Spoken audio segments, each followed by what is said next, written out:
Hey guys, welcome to Appalachia's Homestead. Patera here with a video for you today, an exclusive interview for you today with Miss MistyPrepper.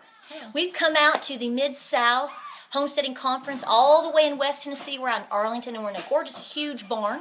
And we're going to ask Misty some questions. We know a lot of you guys, as you know, a lot of folks are trying to start homesteading and transitioning to homesteads or are starting to try to learn skills, which, as you will be the first person to tell anybody, it's not about stuff, no. It's about skills. So with that in mind, if you're talking to somebody, say, a couple that live in a neighborhood, and they're talking about, they're interested in homesteading, getting back to their roots, they've watched MistyPrepper video, and they're like, that's what we need to be doing, okay? So, but they're not there yet. They're just not there yet. They're not sure what to do, where to go, but they want to start learning skills to see if maybe this is for them or to ease their transition. Right.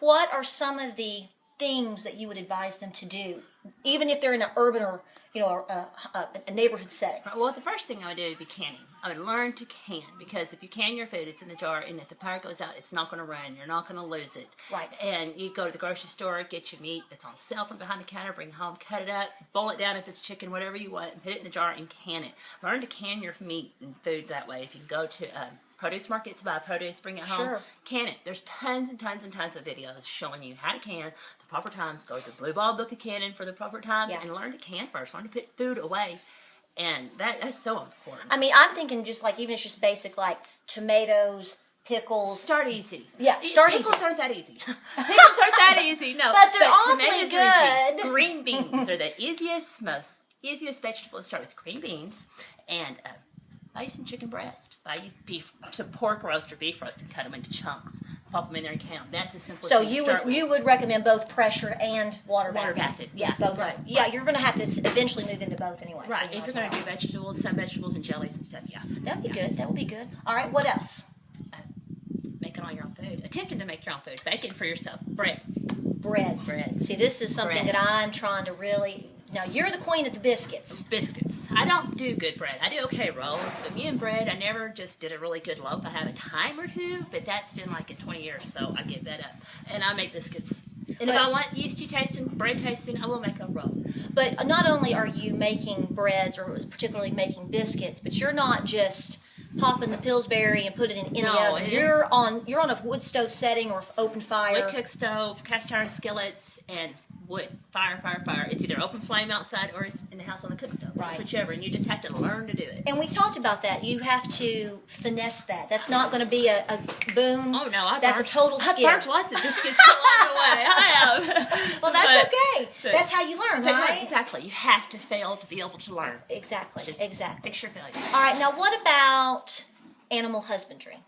Now, that's important to learn it, but in most cities and most places or towns, they have codes and stuff, so you have to be careful with that. If they allow you to have a little bit, if they can give you 6 chickens, maybe, keep it small. Don't have a rooster to wake your neighbors up. If you can put a box on the wall and you can afford to do rabbits, which I consider rabbits a hobby.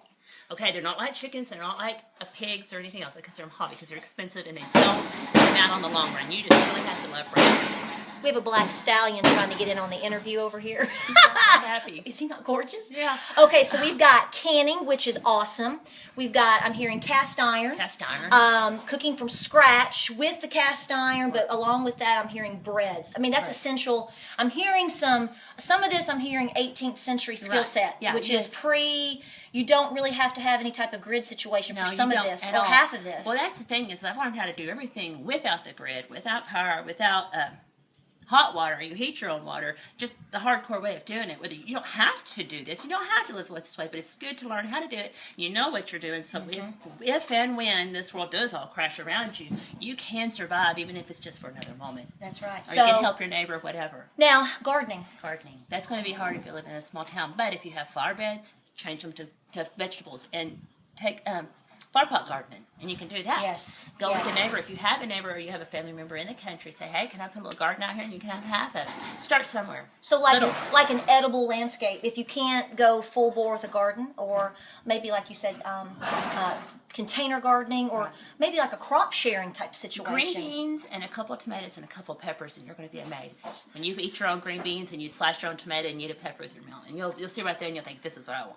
So to close it out, and this is what a lot of people I find, I know they've asked you this too, is not only do they want to do these things, but they feel like they have to do everything at one time. No, that's impossible.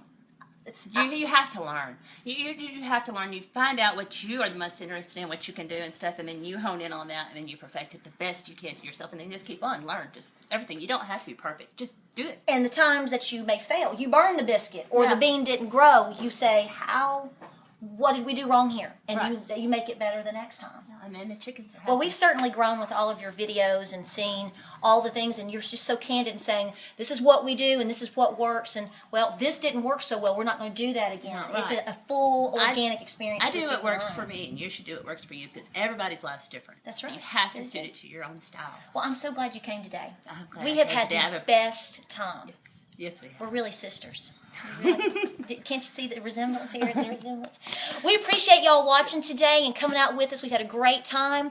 Be sure to check out Misty on her channel. It is an endless sea of knowledge. There is no one on YouTube doing it like this woman. You can't, hands down, nobody.